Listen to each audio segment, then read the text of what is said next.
Hello बच्चों, अरे तुम लोग पढ़ा रहे थे D block and F block element class 12 inorganic chemistry. बेटा आज डी ब्लॉक एलिमेंट में पहले हम डी ब्लॉक एलिमेंट शुरू किए थे। डी ब्लॉक खत्म होगा तब बात करेंगे बेटा एफ ब्लॉक एलिमेंट के बारे में। ठीक बेटा, तो डी ब्लॉक एलिमेंट में आज हम लिखते हैं एटॉमिक रेडियाई के बारे में। तो आपको हेडिंग दो कि एटॉमिक रेडियाई क्या होता है।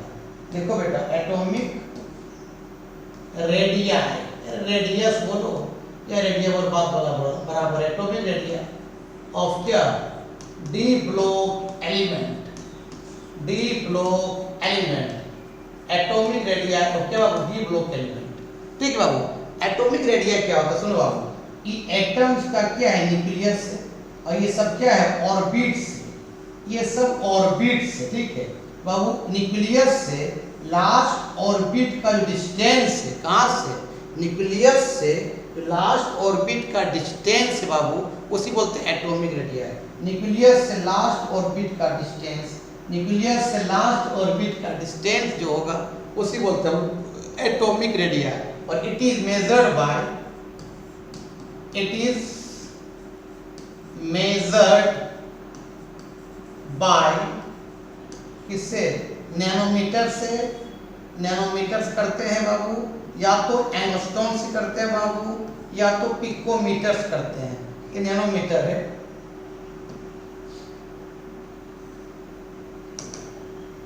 क्या बाबू, आपका नैनोमीटर से करते हैं बाबू, या तो एंगस्ट्रॉम से या तो पिकोमीटर से। तुमको मालूम है कि 1 नैनोमीटर जो होता है बाबू, ये होता है 10 के पावर -9 मीटर होता है बाबू। 1 एंगस्ट्रॉम इक्वल टू होता है 10 के पावर -10 मीटर। और 1 पिकोमीटर, पीएम का मतलब प्राइम मिनिस्टर नहीं रे, पिकोमीटर कितना होता है 10 के पावर -12 मीटर होता है। तो एटॉमिक रेडिया क्या होता है बाबू, न्यूक्लियस से लास्ट ऑर्बिट का डिस्टेंस को बोलते हैं एटॉमिक रेडिया। उसको मेजर करते हैं या तो नैनोमीटर से, या तो एंगस्ट्रॉम से, या तो पिकोमीटर से। बेटा लेकिन एटॉमिक रेडिया को हम एग्जैक्ट निकाल नहीं सकते। क्यों नहीं निकाल सकते, अब हम बताते हैं, इसको लिखो पहले। ठीक बेटा, एटॉमिक रेडिया एग्जैक्ट क्यों निकाल नहीं सकते बेटा, तुमको मालूम है मॉडर्न ये आपका जो हम लोग पढ़ते हैं आपका श्रोडिंगर वेव इक्वेशन या डी ब्रोगली इक्वेशन। ठीक है, तो या तो हिजनबर्ग अनसर्टेनिटी प्रिंसिपल पढ़ते हैं, तो उसने कहा क्या क्या क्या क्या बोले बेटा कि ये न्यूक्लियस है एटम का, और ये ऑर्बिट से। अब इस ऑर्बिट्स में इलेक्ट्रॉन एज ए वेव जैसा घूमता है, एज ए वेव जैसा। डी ब्रोगली ने क्या, de Broglie Heisenberg uncertainty principle Schrodinger wave equation का स्टेटमेंट है कि न्यूक्लियस है ये एटम का, और एटम में जो इलेक्ट्रॉन है ऑर्बिट घूमता है वेव जैसा। देखो तो कभी इलेक्ट्रॉन यहाँ मिलेगा, कहीं इलेक्ट्रॉन कभी यहाँ मिलेगा, कहीं कभी यहाँ मिलेगा, कभी यहाँ मिलेगा, कभी यहाँ मिलेगा, कोई फिक्स उसका जगह नहीं है, कभी यहाँ मिलेगा। ठीक है, इसलिए उसको एटॉमिक रेडिया को बेटा करेक्ट मेजर नहीं कर सकते। क्यों बेटा, इलेक्ट्रॉन क्या है बाबू, electron is a wave nature. Electron क्या बाबू, इज अ वेव नेचर है, वेव नेचर है। इसलिए बाबू हम करेक्ट एटॉमिक रेडिया को मेजर नहीं कर सकते हैं। Atomic radii, correct atomic radii को मेजर हम नहीं कर सकते हैं। इसीलिए बाबू हम लोग एटॉमिक रेडिया नहीं, हम लोग क्या निकालते हैं, कोवलेंट रेडिया निकालते हैं। जब दो एटम आपस से जुड़ जाता है तो कोवलेंट रेडिया निकालते हैं, एटॉमिक रेडिया निकालते नहीं। क्यों, क्योंकि एटम एक है, उसका कोई फिक्स बाउंड्री नहीं है, कभी इलेक्ट्रॉन यहाँ घूमेगा, कभी यहाँ, कभी यहाँ, कभी यहाँ, कभी यहाँ। क्योंकि इलेक्ट्रॉन क्या है, एज ए वेव नेचर है। किसके अकॉर्डिंग, हिजनबर्ग अनसर्टेनिटी प्रिंसिपल है ना, या डी ब्रोगली इक्वेशन, या तो श्रोडिंगर वेव इक्वेशन के according electron as a wave है। एटम के अंदर जो ऑर्बिट इलेक्ट्रॉन घूमता है एज ए वेव जैसा घूमता है, जिसका कोई फिक्स बाउंड्री नहीं है। इसलिए एटॉमिक रेडिया को एग्जैक्ट निकाल नहीं सकते हैं। हम लोग निकालेंगे तब क्या, कोवलेंट रेडियस, जब आपस में मॉलिक्यूल क्या हो जाएगा, जुड़ जाएगा। ठीक बेटा, तो तुमको मालूम है। अब हम बात करेंगे कि एटॉमिक रेडियाई जब लेफ्ट से राइट जाते हैं तो क्या फर्क पड़ता है, टॉप टू बॉटम जाते हैं तो क्या फर्क पड़ता है, इसको लिख लो।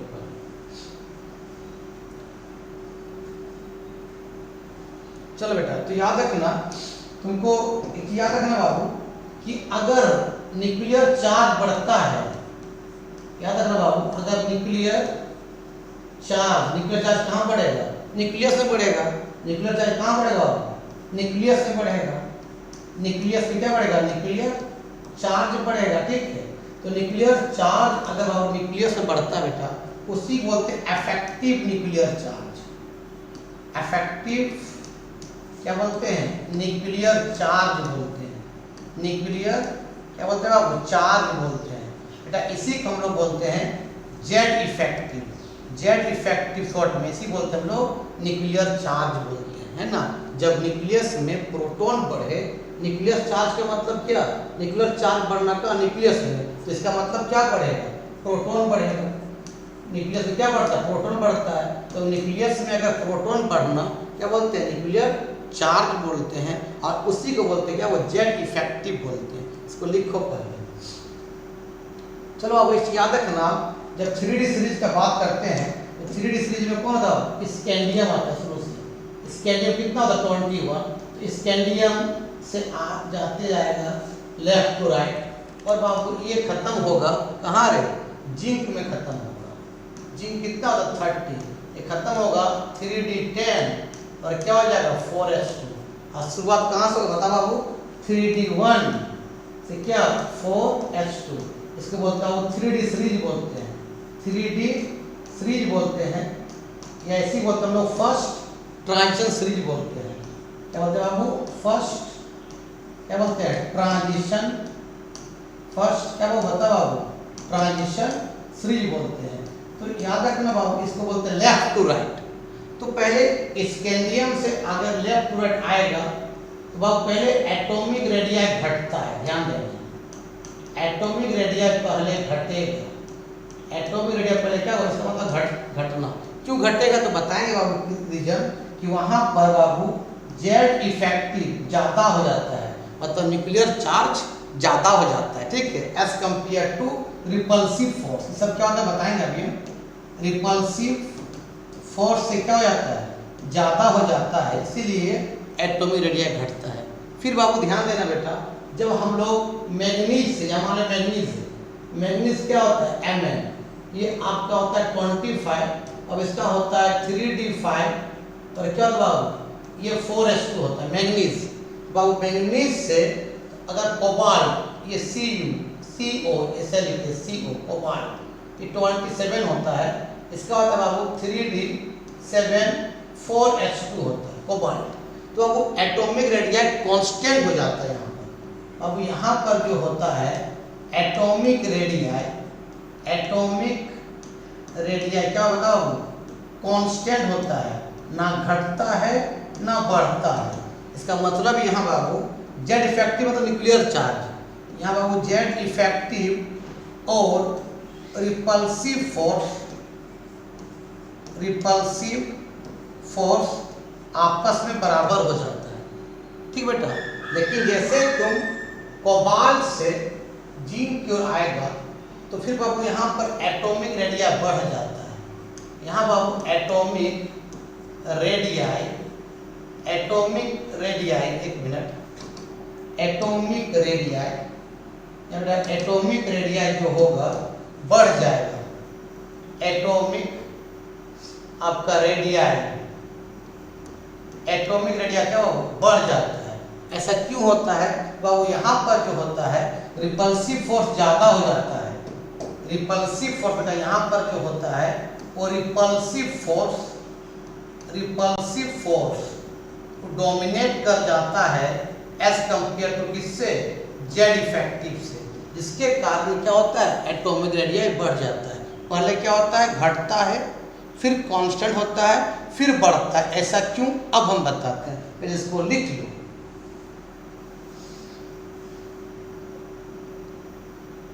चलो अब बताते हैं ऐसा क्यों होता है, सुनो।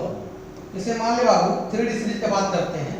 मान ले ये आपका न्यूक्लियस है, ये मान ले ऑर्बिट है 3D सीरीज, ये 3D में और ये 4s, ठीक है। ये 4s में, तो s में 2 इलेक्ट्रॉन है, कोई दिक्कत नहीं। और 3D, ये 3D है, 3D 1 3D 2 बढ़ते जाएगा, माने इलेक्ट्रॉन कहाँ पर बढ़ेगा 3D में, मान इलेक्ट्रॉन यहाँ बढ़ेगा 3D 1 3D 2 में 3D में इलेक्ट्रॉन बढ़ते जाएंगे, ठीक बेटा।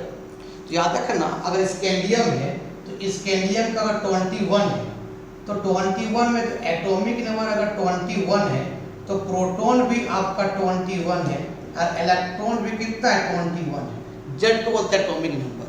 तो बेटा प्रोटॉन कहाँ बढ़ता है न्यूक्लियस में और इलेक्ट्रॉन कहाँ बढ़ता है ऑर्बिट्स में। जब बाबू सुनो न्यूक्लियस तो D का इलेक्ट्रॉन को भी खींचेगा और बाहर का इलेक्ट्रॉन को भी खींचेगा। S इसको 4s2 है और 4s2 को बोलते हैं बाबू इसका वायलेंस इलेक्ट्रॉन बोलते हैं। वायलेंस क्या बोलते हैं बाबू इलेक्ट्रॉन बोलते हैं। तो न्यूक्लियस की जो न्यूक्लियस का जितना करीब होगा उसका इलेक्ट्रॉन ज़्यादा खींचेगा। तो न्यूक्लियस सुनो बाबू जब स्कैंडियम से आएंगे टाइटेनियम आएंगे वेनेडियम आएंगे तो इलेक्ट्रॉन कहाँ बढ़ेगा न्यूक्लियस, इलेक्ट्रॉन कहाँ बढ़ेगा ऑर्बिट में और प्रोटॉन कहाँ बढ़ेगा न्यूक्लियस में।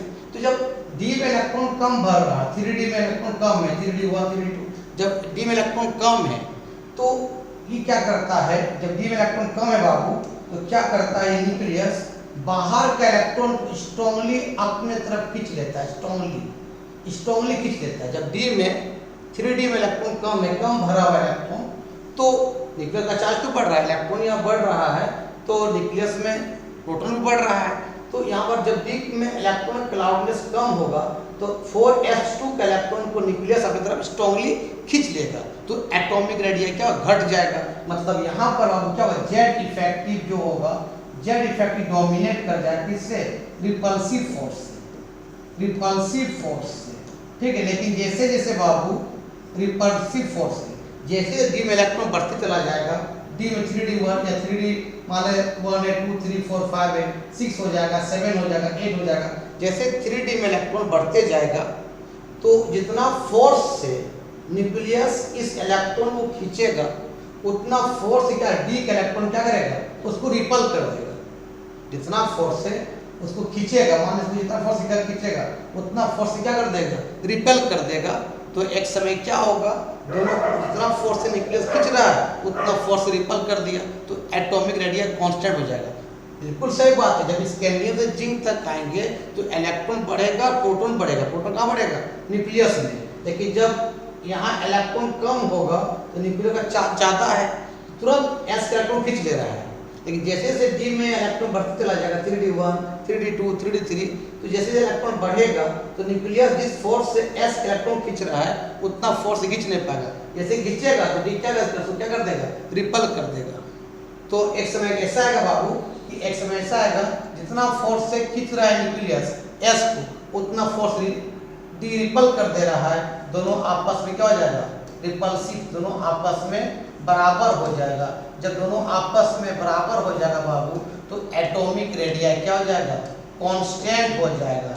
एटॉमिक रेडियाई आर क्या बाबू कांस्टेंट हो जाएगा, ना घटेगा ना बढ़ेगा। लेकिन यहाँ पर जितना फोर्स से खींच रहा है उतना फोर्स रिपल नहीं कर पा रहा। क्यों D में इलेक्ट्रॉन क्या है कम है। तो यहाँ पर बाबू क्या हो रहा है एटॉमिक रेडियाई घट जाएगा। एटॉमिक रेडियाई अब बता रहे बाबू एटॉमिक रेडियाई यहाँ पर घट जाएगा। लेकिन बाबू एक समय ऐसा आएगा D में बहुत इलेक्ट्रॉन बढ़ गया पूरा पूरी 3D 10 हो गया 3D 9 हो गया। जब इलेक्ट्रॉन पूरा पूरी बढ़ जाएगा 3D पूरा पूरी कवर हो गया तो जितना फोर्स से न्यूक्लियस s का इलेक्ट्रॉन खींचेगा उससे ज़्यादा फोर्स रिपल कर देगा। जितना जब D में पूरा पूरा इलेक्ट्रॉन बढ़ जाए पूरा भर जाएगा 3D 8 3D 9 3D 10 हो जाएगा। जितना फोर्स न्यूक्लियस s का इलेक्ट्रॉन खींचेगा उतना फोर्स से क्या कर देगा रिपल कर देगा। उससे ज़्यादा फोर्स से अगर 10 जूल से न्यूक्लियस s का इलेक्ट्रॉन खींचेगा तो 12 जूल से क्या करेगा D का इलेक्ट्रॉन उसको क्या करता है रिपल कर देगा। तो रिपल्सिव फोर्स ज़्यादा हो जाएगा, Z इफेक्टिव कम हो जाएगा तो एटॉमिक रेडियस क्या बढ़ जाएगा। तो जब D में इलेक्ट्रॉन कम होगा तो न्यूक्लियस क्या करेगा जल्दी खींचेगा, उतना रिपल नहीं कर पाएगा। तो जेड इफेक्टिव ज़्यादा हो जाएगा, रिपल्सिव कम, तो एटॉमिक रेडियस घटेगा। लेकिन डी में जैसे इलेक्ट्रॉन बढ़ते चला जाएगा, जितना फोर्स एस का इलेक्ट्रॉन न्यूक्लियस खींचेगा थोड़ा सा रिपल कर देगा, तो जेड इफेक्टिव और न्यूक्लियर रिपल्सिव फोर्स बराबर हो जाएगा, तो एटॉमिक रेडियस कांस्टेंट हो जाएगा। लेकिन जब डी में 3d8, 3d9, 3d10 हो जाएगा, तो जितना फोर्स न्यूक्लियस खींचेगा उससे ज़्यादा फोर्स से क्या करेगा, उसको रिपल कर देगा, तो एटॉमिक रेडियस बढ़ जाएगा। ठीक बाबू, तो उसी तो बताया थे हम, एक समय ऐसा आएगा कि रिपल्सिव फोर्स है ना ज़्यादा हो जाएगा, किससे बाबू, जेड इफेक्टिव। कब, जब डी में कितना हो जाए, डी में 8 हो जाए, डी में 9 हो जाए, डी में 10 हो जाएगा, तब बाबू वहां पर क्या होगा, एटॉमिक रेडियाई क्या हो जाएगा, आप क्या होगा, बढ़ जाएगा। मतलब किस में आएगा ये बताओ, ये कोबाल्ट है ना, आपका निकेल है ना, आपका कॉपर और आपका जिंक में क्या होता है, रिपल्सिव फोर्स ज़्यादा होता है, जेड इफेक्टिव कम होता है, तो एटॉमिक रेडियस बढ़ जाता है। लेकिन बाबू ये कब होगा, दोनों बराबर कब होगा, जब डी में कितना रहे, 5 रहे, डी में 6 रहे या डी में 7 रहे, तो यहाँ पर क्या जेड इफेक्टिव और रिपल्सिव बराबर होता है, तो एटॉमिक रेडियस कांस्टेंट हो जाए। यही कारण से होता है। अगर डी में इलेक्ट्रॉन क्लाउड में बढ़ते जाएगा ना, तो उस समय रिपल्सिव फोर्स डोमिनेट कर जाएगा और जेड इफेक्ट डोमिनेट नहीं कर पाएगा। लेकिन अगर डी सब सेल में इलेक्ट्रॉन कम है, जेड इफेक्टिव ज़्यादा डोमिनेट करेगा रिपल्सिव फोर्स से, तब उस समय एटॉमिक रेडियस घट जाता है। इसलिए जब स्कैंडियम से हम जिंक तक जाते हैं, पहले घटता है, फिर कांस्टेंट, फिर बढ़ता है। पहले घटा क्यों, जेड इफेक्टिव ज़्यादा हो गया, रिपल्सिव कम हो गया। लेकिन जैसे डी में इलेक्ट्रॉन बढ़ते चला जा रहा है, तो रिपल्सिव फोर्स डोमिनेट कर जाएगा और जेड इफेक्टिव कम होते जाएगा, तो एक समय कांस्टेंट हो जाएगा और एक समय रेडियस बढ़ जाएगा। यही कारण होता है, इसको लिखो। चलो बाबू, एक याद रखना बेटा, ऐसे ग्राफ अगर देखोगे तो ग्राफ कैसे बनेगा, ऐसे ग्राफ मान लो बाबू, ध्यान देना, ये आपका एटॉमिक रेडियस है इधर, मान लो बाबू क्या है, या इधर एटॉमिक नंबर है, मान लो बाबू ये एटॉमिक नंबर है, ये बाबू एटॉमिक नंबर है, ये एटॉमिक नंबर है, ठीक बाबू। इधर बाबू एटॉमिक रेडियस है, एटॉमिक बोलो ना यार, रेडियस है, एटॉमिक रेडियस। पहले घटेगा इस तरह से, फिर कांस्टेंट हो जाएगा, है ना, फिर क्या होगा, बढ़ जाएगा। बढ़ेगा कब, जब बाबू आपका रिपल्सिव फोर्स बढ़ेगा, कब बोलो ना यार, जब बढ़ेगा कम, बढ़ेगा कब बाबू, जब रिपल्सिव फोर्स, रिपल्सिव कौन करेगा, डी का इलेक्ट्रॉन करेगा, रिपल्सिव फोर्स डोमिनेट किससे कर जाएगा, जेड इफेक्टिव से रेडियस बढ़ जाएगा। कहाँ होगा, ये आपका कोबाल्ट, निकेल, कॉपर और जिंक में होगा। कांस्टेंट कब होगा, जब बाबू जेड इफेक्टिव और रिपल्सिव आपस में बराबर हो जाएगा, रिपल्सिव आपस में बराबर होगा। कहाँ होगा, डी पर या तो 4 इलेक्ट्रॉन है, डी पर 5 रहे, डी पर 6 रहे, तब होगा। और ये कब घटेगा बाबू, ये कब घटेगा, जब जेड इफेक्टिव क्या हो, ज़्यादा हो और रिपल्सिव क्या हो बाबू, कम हो। रिपल्सिव फोर्स क्या बाबू, कम होगा, तब क्या होगा, एटॉमिक रेडियस घटेगा। कब घटेगा बाबू, जब स्कैंडियम में रहे, टाइटेनियम रहे, वेरेनियम रहे, कब, जब डी में 1 हो या डी में 2 हो या डी में 3 हो, तब डी में इलेक्ट्रॉन कम है, जब इफेक्टिव ज़्यादा होगा तो एटॉमिक रेडियस क्या हो जाएगा, घट जाएगा। इसको ग्राफ को लिख लो। चलो बाबू, अब हम बात करते हैं कि कहाँ का लेफ्ट टू राइट का बात था, मतलब ये बात था बाबू लेफ्ट टू राइट में, ये बात कहाँ था बाबू, लेफ्ट टू राइट में। अब बाबू लेफ्ट टू राइट को हम क्या बोलते हैं, पीरियड बोलते हैं। ये एक्चुअली में पीरियड का बात था, जब लेफ्ट टू राइट जाते हैं घटता है कांस्टेंट, फिर बढ़ता है। अब बात करेंगे टॉप टू बॉटम। चलो, टॉप टू बॉटम को बोलते हैं ग्रुप बोलते हैं। मान लो इसके आता है टाइटेनियम, ठीक है, जर्कोनियम और बाबू हफनियम, ये आपका ऊपर से नीचे है, मतलब top to bottom. Top to bottom को हम टॉप टू और बॉटम को हम बोलते हैं ग्रुप बोलते हैं, और लेफ्ट टू राइट को बोलते हैं पीरियड बोलते हैं ना। बाबू इसका देखोगे बाबू तो ये आता है 3d2, ये 4s2, ये आएगा आपका 4d2, ये आएगा 5s2। लेकिन हफनियम में तुम जब आओ बाबू तो ये आ जाएगा 4f14 5d2 और आ जाएगा ये 6s2 आ जाएगा। तो ऊपर से जब नीचे आ रहे हो तो ऑर्बिट बढ़ रहा है, पहले 3d में आ रहा है, फिर 4d में आ रहा है, फिर 5d में आ रहा है। याद रखना बाबू जब नंबर ऑफ ऑर्बिट बढ़े, नंबर ऑफ ऑर्बिट बढ़े, नंबर ऑफ ऑर्बिट क्या बाबू बढ़ेगा, 3d आया, 4d आया, 5d आया, नंबर ऑफ ऑर्बिट बढ़ेगा बाबू तो एटॉमिक रेडियस बढ़ता चला जाएगा। एटॉमिक रेडियस क्या होता है, बढ़ता चला जाएगा। अगर तुमको पूछेगा बताइए एटॉमिक रेडियस किसका ज़्यादा है, तुम आंख मूंद के बोलोगे इसका सबसे ज़्यादा किसका है, टाइटेनियम सबसे ज़्यादा किसका है। सबसे तुमको एटॉमिक रेडियस तुम पूछेगा किसका है तो आंख मूंद के बोलोगे सर सबसे ज़्यादा किसका होना चाहिए, हफनियम का होना चाहिए। तब किसका होना चाहिए, जर्कोनियम का, फिर किसका, टाइटेनियम का। क्योंकि ऊपर से नीचे ये क्या है 5d है, 4d है, 3d है, तो नंबर ऑफ ऑर्बिट बढ़ेगा तो एटॉमिक रेडियस बढ़ेगा। तो सबसे किसका होना चाहिए, हफनियम का, फिर जर्कोनियम का, फिर क्या टाइटेनियम का, ये होना चाहिए। लेकिन बाबू इसमें थोड़ा गड़बड़ी है, ऑर्डर रियल में ये होता है, ऑर्डर जो रियल में होता है हफनियम और जर्कोनियम का लगभग सेम हो जाता है एटॉमिक रेडियस, तब किसका होता है, टाइटेनियम का। ऐसा क्यों, ये बाबू टाइटेनियम का एकदम रियल ऑर्डर यही है। ऐसा क्यों हो जाता है तो अब हम बात करते हैं क्यों होता है ना। इसको लिखो पहले, इसका होने के कारण बाबू f ऑर्बिटल, ध्यान देना बेटा क्यों होता है। सुनो, मान ले बाबू ये न्यूक्लियस है, ये आपका f ऑर्बिटल है और ये आपका लास्ट ऑर्बिट है और लास्ट ऑर्बिट 2 इलेक्ट्रॉन है और f में यहाँ ये f है, मान लो बाबू ये 4f मान लेते हैं, 4f है और ये मान लेते हैं बाबू आपका 6s2 है, s में 2 है, ठीक है। तो बाबू अगर f में इलेक्ट्रॉन मान ले बढ़ रहा है तभी f में इलेक्ट्रॉन कम है तो न्यूक्लियस क्या करेगा, बाहर इलेक्ट्रॉन स्ट्रांगली खींचेगा, एटॉमिक रेडियस घट जाएगा। लेकिन बेटा f में कितना भी इलेक्ट्रॉन क्यों ना बढ़ जाए, f में इलेक्ट्रॉन कितना क्यों ना बढ़ जाए, वो बाहर वाले इलेक्ट्रॉन को रिपल नहीं कर पाता है। अगर मान ले f में इलेक्ट्रॉन बढ़ रहा था, जितना फोर्स से न्यूक्लियस बाहर इलेक्ट्रॉन खींचता उतना फोर्स f क्या करता, रिपल कर देता, खींच नहीं पाता।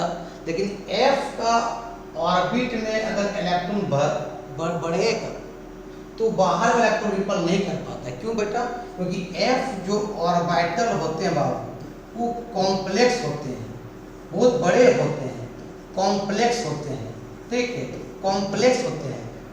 f का इलेक्ट्रॉन और ये इलेक्ट्रॉन की भी रिपल्सन नहीं हो पाता है।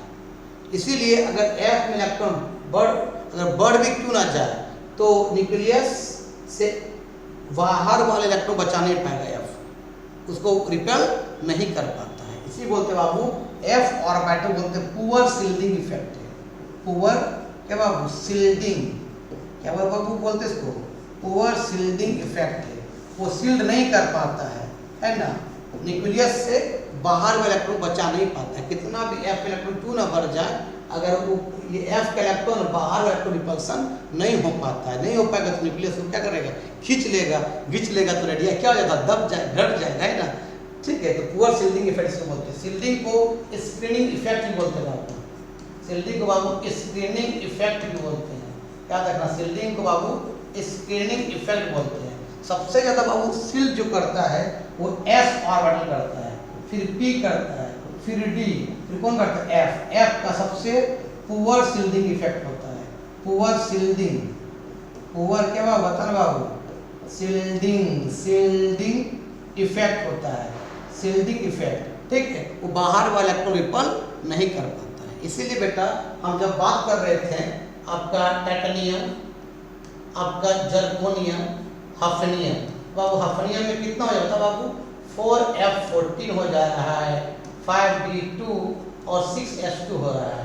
इसमें कितना हो रहा है, इसमें हो रहा है बाबू आपका, इसमें हो रहा है आपका 3d2, इसमें हो रहा है 4s2, इसमें हो रहा है 4d2 और हो रहा है 5s2। देखो बाबू हफनियम में क्या आ गया, f ऑर्बिटल आ गया। तो एफ ऑर्बिटल होने के कारण क्या होता है, एफ का इलेक्ट्रॉन जो है बाहर के इलेक्ट्रॉन को प्रोटेक्ट नहीं कर पाया, उसका शील्डिंग इफेक्ट कम है, तो न्यूक्लियस क्या कर खींच लिया, इसलिए थोड़ा हफनियम का रेडियस घट जाता है। इसलिए आपका रियल ऑर्डर ये होता है हफनियम और जर्कोनियम का बराबर हो जाता है, तब किसका होता है, टाइटेनियम का, due to its poor shielding effect of F orbital. अगर एफ में इलेक्ट्रॉन बढ़ेगा तो बाहर के इलेक्ट्रॉन को रिपल नहीं कर पाता। ठीक बेटा, इसको लिखो और आज का वीडियो में ही समाप्त करते हैं। नेक्स्ट वीडियो में कुछ और बात करें, तब तक के लिए बाय बाय।